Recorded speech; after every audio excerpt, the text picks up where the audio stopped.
ഷോപ്പിങ്ങിന് പോകുമ്പോൾ 2 offers കാണാണ്. ഒന്നെടുത്താൽ 1 free എന്നും 2 ഡ്രസ്സ് എടുത്താൽ 50% ഡിസ്കൗണ്ട് എന്നും. നമ്മൾ എങ്ങോട്ടായിരിക്കും കൂടുതലും പോകാൻ ചാൻസ്? ഒന്നെടുത്താൽ 1 ഫ്രീ. ബിക്കോസ് നമുക്ക് തോന്നും അതാണ് കുറച്ചുകൂടെ നല്ലൊരു ഓഫർ എന്ന്. ശരിക്കും 2 കാര്യവും ഒരേ ആശയമാണ് നൽകുന്നതെങ്കിലും അവതരണ രീതിയുടെ വ്യത്യാസം കൊണ്ടാണ് നമുക്കത് നല്ലതായിട്ട് തോന്നുന്നത്. ഇതാണ് നമ്മൾ യൂഷ്വലി ഫ്രെയിമിംഗ് എഫക്റ്റ് എന്ന് പറയുന്നത്. ഒരേ ആശയം അവതരണ രീതിയുടെ വ്യത്യാസം കൊണ്ട് ഒരാളിൽ അവരുടെ ചിന്താഗതിയിലും തീരുമാനത്തിലും മാറ്റമുണ്ടാക്കും.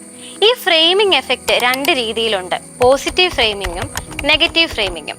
പോസിറ്റീവ് എന്ന് പറയുമ്പോൾ പോസിറ്റീവായ കാര്യങ്ങളായിരിക്കും അവർ ഫോക്കസ് ചെയ്യിക്കുക. അതായത് 90% വിജയം. ഈ ഹാർപ്പിക്കിന്റെ പരസ്യമൊക്കെ ഇല്ലേ, 99.9% കീടാണുകൾ നശിക്കുന്നു. ഇതെല്ലാം തന്നെ പോസിറ്റീവ് ഫോക്കസിലോട്ട് പോകുന്നത് കൊണ്ട് കൂടുതൽ അട്രാക്ഷൻ അതിലേക്ക് നമ്മളിൽ എത്തിക്കുന്നു. എന്നാൽ നെഗറ്റീവ് ഫ്രെയിമിംഗ് എന്ന് പറയുമ്പോൾ നെഗറ്റീവ് ഇംപ്ലേയിങ് ആയിരിക്കും അവിടെ വരുന്നത്. 5% മരണനിരക്ക്, ഇതെല്ലാം തന്നെ നമുക്ക് താല്പര്യം കുറയ്ക്കുന്നു.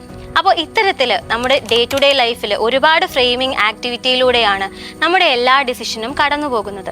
ഇത്തരത്തിലുള്ള വെറൈറ്റി ഐഡിയാസിനായി മനശ്രീ മിഷൻ ഫോളോ ചെയ്യുക.